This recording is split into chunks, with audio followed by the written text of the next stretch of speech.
지난주 우크라이나의 어느 비밀 장소에서 분홍색 미사일이 하늘로 솟아올랐었습니다. 영상은 몇 초밖에 되지 않지만 이 분야를 아는 사람들은 바로 알아챘습니다. 그 순간 그 미사일은 아무것도 공격하러 가는 것이 아니었습니다. 그 미사일은 반대 방향으로, 즉 상승해서 공중에서 다른 미사일을 격초시키기 위해 만들어진 것이었습니다. 저는 러시아가 보유한 최악의 것들에 대해 말하고 있습니다. 이스칸데르 미사일입니다.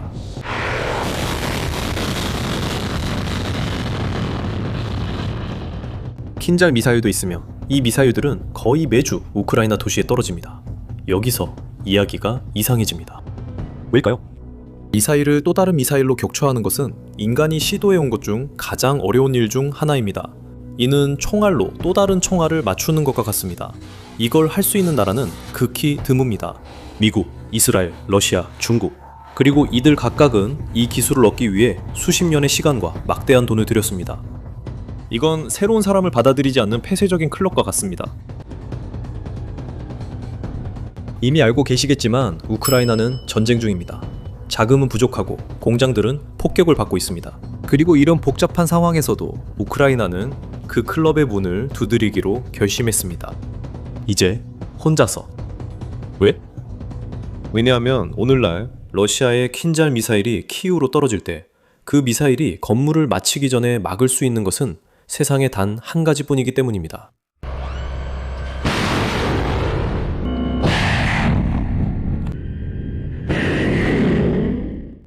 미국의 패트리어트 미사일입니다.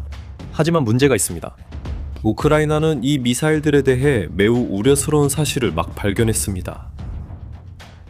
우크라이나가 무엇을 발견했는지 이해하려면 우리는 몇 달 전으로 돌아가서 처음에는 우크라이나와 아무 관련이 없어 보이는 전쟁을 살펴봐야 합니다. 미국의 대이란 전쟁입니다. 몇 주 동안 이란은 미사일과 드론을 미국 기지와 걸프 지역의 동맹국들에 쏟아봐 부었습니다. 그리고 미국은 존재하는 유일한 방식으로 대응했습니다. 패트리엇 미사일을 발사했습니다.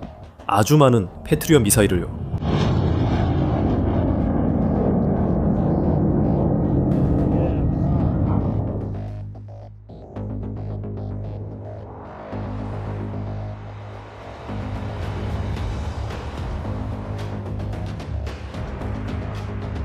이란과의 한 달 남짓한 전쟁 동안 미국은 패트리엇 요격 미사일 전체 재고의 절반 이상을 소진했습니다.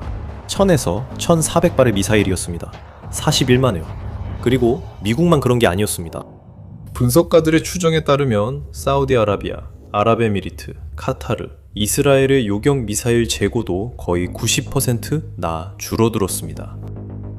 이제 4년 동안 미사일 공격을 받고 있는 나라에게 이게 무슨 의미인지 생각해보세요. 우크라이나는 항상 이런 요격 미사일에 의존해왔는데 갑자기 그 재고를 가진 나라가 다른 전쟁에 절반을 써버렸다는 사실을 알게 된 겁니다. 우크라이나로 가는 공급이 느려졌고 일부는 중단되기도 했습니다.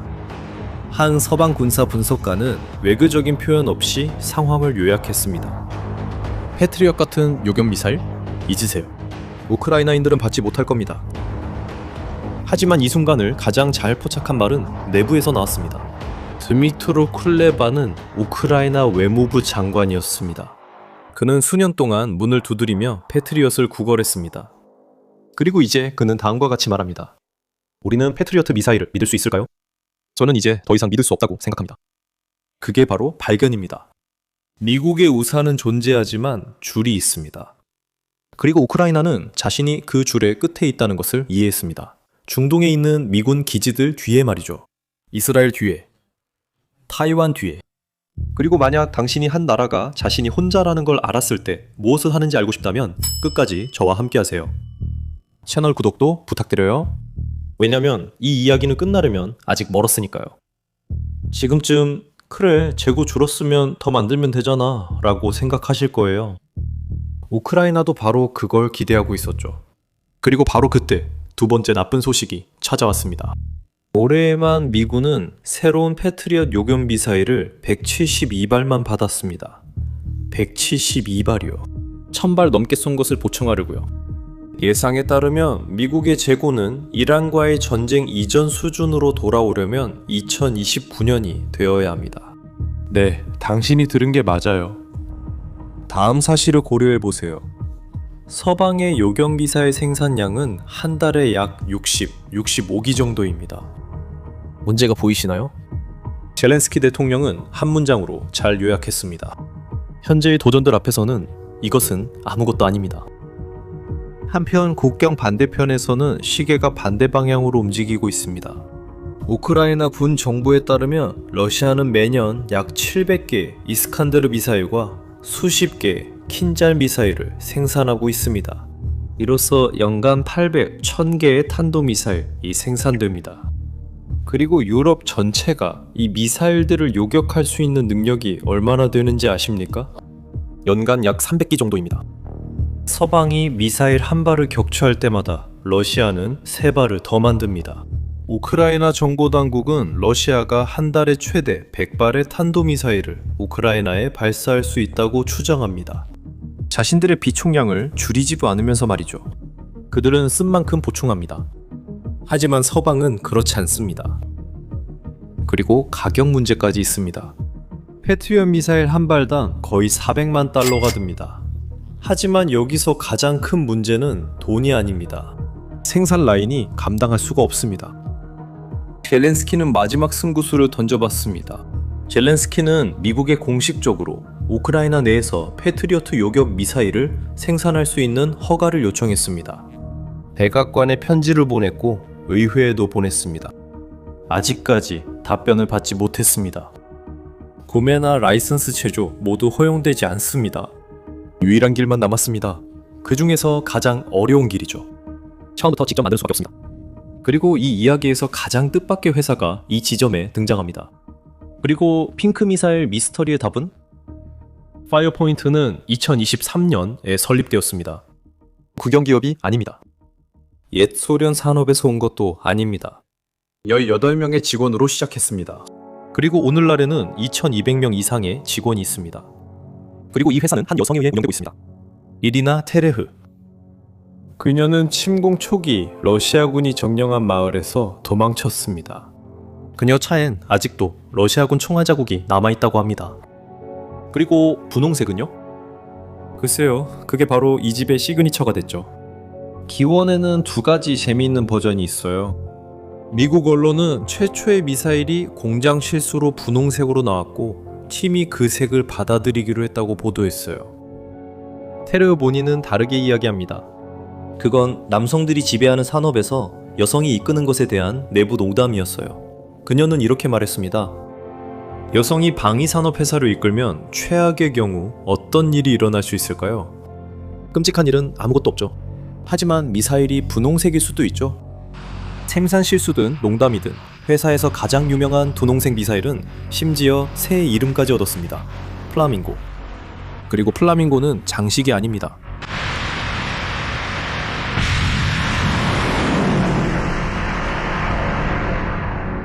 올해 2월 플라밍고 미사일이 러시아 내 1400km 떨어진 보트킨스크 공장을 타격했습니다. 그리고 보트킨스크는 평범한 공장이 아닙니다.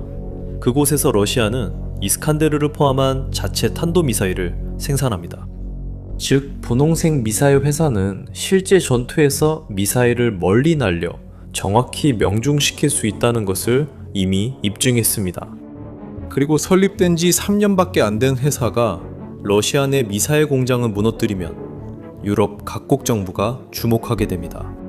덴마크는 이례적으로 엄청난 관심을 보이며 20개가 넘는 법률과 규정을 일시적으로 중단하고 파이어포인트의 공장을 덴마크의 영토 F-35 전투기 공군기지 바로 옆에 신속하게 건설할 수 있도록 했습니다.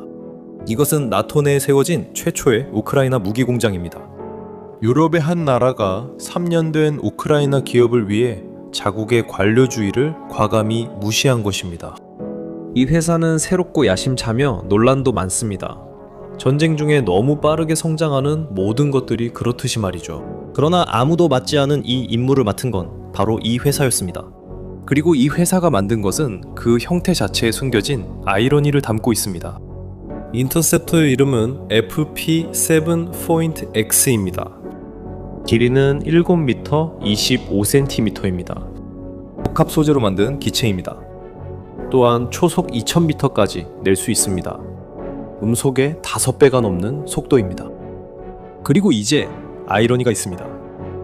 이 미사일의 형태는 처음부터 만들어진 것이 아닙니다. 소련 미사일의 기하학에서 유래한 것입니다. 오늘날까지 S-300과 S-400 시스템에 사용되는 동일한 설계입니다. 러시아 자체의 방어 시스템입니다. 다시 말할게요. 이건 정말 시적이에요.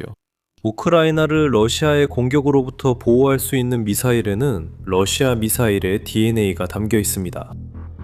우크라이나는 자신들이 잘 아는 소련의 공학 유산을 받아들여 그 무기를 창조자에게 겨누고 있습니다.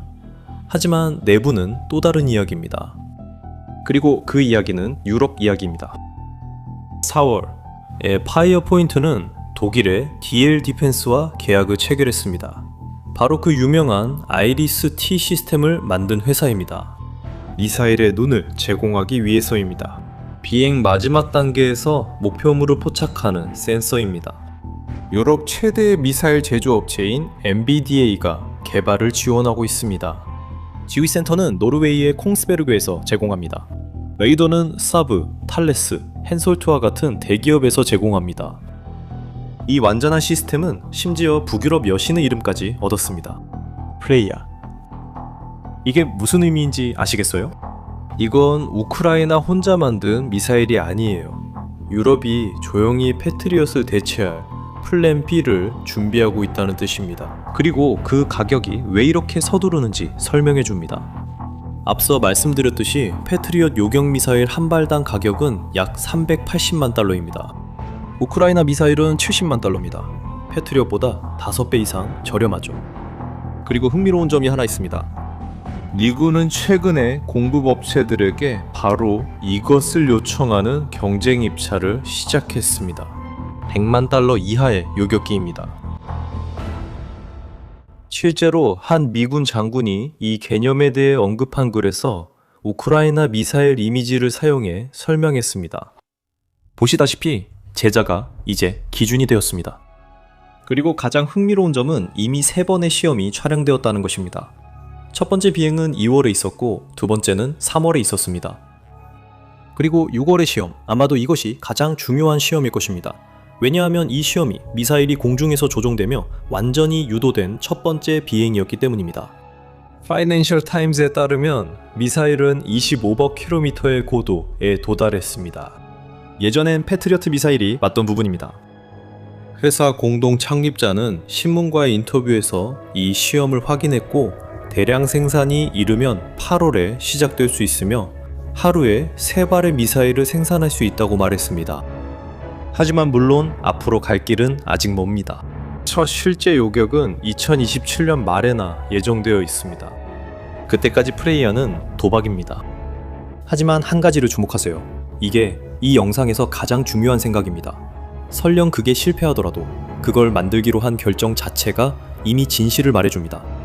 미국의 보호가 당연하게 여겨지던 시대. 해가 뜨는 것처럼 당연하게 여겼던 어떤 것이었습니다. 그 시대는 끝났습니다. 우크라이나는 단지 이런 소식을 가장 먼저 접한 나라였을 뿐입니다. 왜냐하면 이런 일들을 폭격 속에서 알아내는 유일한 나라였기 때문입니다. 이스라엘과 같은 많은 나라들은 예를 들어 자신들만의 방패를 가지고 있습니다. 우크라이나는 자체 방패를 만들고 있습니다. 그리고 그 방패는 분홍색입니다. 지금 여러분이 이 점에 대해 생각해봤는지는 모르겠지만 이 주제는 우리를 불편한 질문으로 이끕니다. 대만, 폴란드, 일본, 그리고 아직도 미국의 우산 아래에서 잠들고 있는 모든 나라들을 보세요. 여러분은 그 우산이 더 이상 그들을 위해 펼쳐지지 않을 수도 있다고 생각해 본 적 있나요? 하지만 이것은 다른 영상에서 다룰 주제입니다. 이 이야기는 이제 시작됐을 뿐입니다. 그리고 모든 시험, 모든 계약, 모든 좌절이 이곳을 거쳐가게 될 것입니다. 그러니까 다음 이야기를 놓치지 않으려면 채널을 구독하세요. 다음 영상에서 만나요.